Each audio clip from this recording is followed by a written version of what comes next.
It's Monday, June 25th, 2007. We've cracked 500. There are 499 days left until the '08 election. It's noon here on the East Coast. It's 9 a.m. at the Malibu Surf Shack. I'm Will.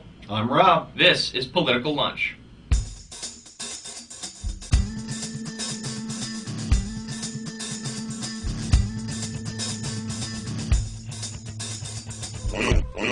Well, it's another Monday here in New York. Rob, how was your weekend? It was good. It was mellow. Just kind of hung out, laid low. Went to the party. Hey, I called you on Saturday. Mm-hmm. Where were you? What was up? I was surfing. Where the hell did you go surfing around here? I was actually in California. I was in Malibu. Saturday. Yeah. I'm gonna just. It was fun. Yeah, I'll beat you after the show. It was fun. I spent the weekend in California, so once again I'm behind on political news. So today we'll take a look back at the headlines. Well, much of the news was still focused on Mike Bloomberg's announcement last week that he left the Republican Party, a move many are speculating indicates a presidential bid.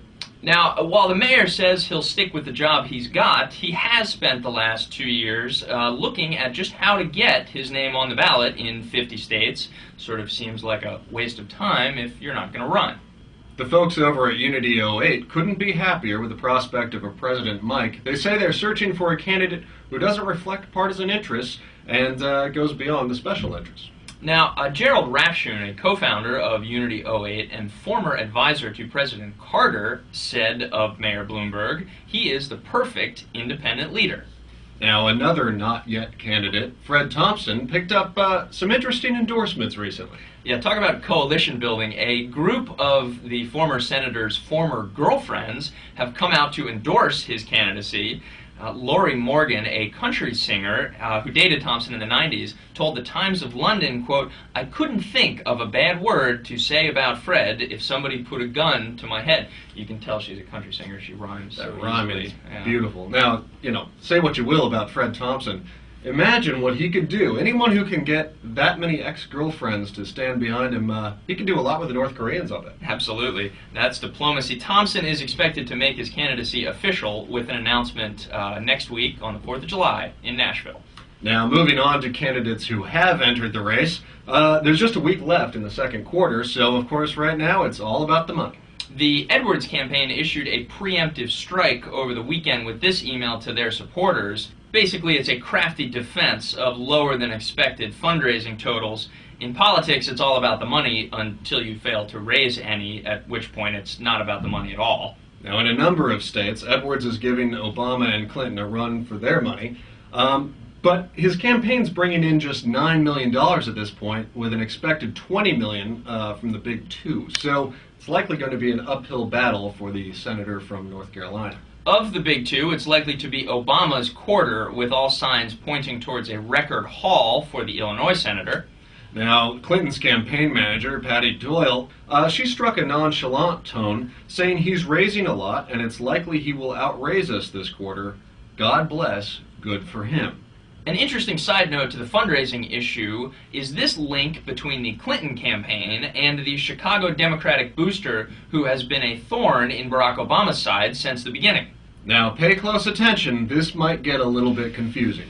Okay, tonight in Chicago, Hillary Clinton is holding a fundraiser. One of the co-chairs for that event is Myron Cherry, also known as Individual H, in the fraud indictment of Tony Rezko, who is the Democratic booster turned all-around bad guy who was once best buddies with Barack Obama, who has been at pains over the last year to forget the two ever knew each other.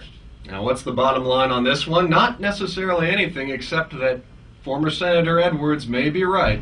Less political money may not be such a bad thing after all. Now, remember that Times of London story we talked about earlier, the one about Fred Thompson and all his ex-girlfriends and how much they still love him? That piece was written by Sarah Baxter, who also wrote this article about the McCain campaign's impending collapse. Is Sarah Baxter a covert operative for the Fred Thompson campaign? We may never know. As for the other Republicans, Mitt Romney is currently trying to distance himself from a campaign aide who has been accused of hassling a New York Times reporter and may or may not have illegally impersonated a state police officer. And bad news for Rudy Giuliani as well. Today, the former head of the EPA, Christy Whitman, will testify on Capitol Hill that the Giuliani administration prevented 9/11 rescue workers from wearing respirators and hazmat suits. Allegedly, the administration didn't want, quote, the image of a city falling apart.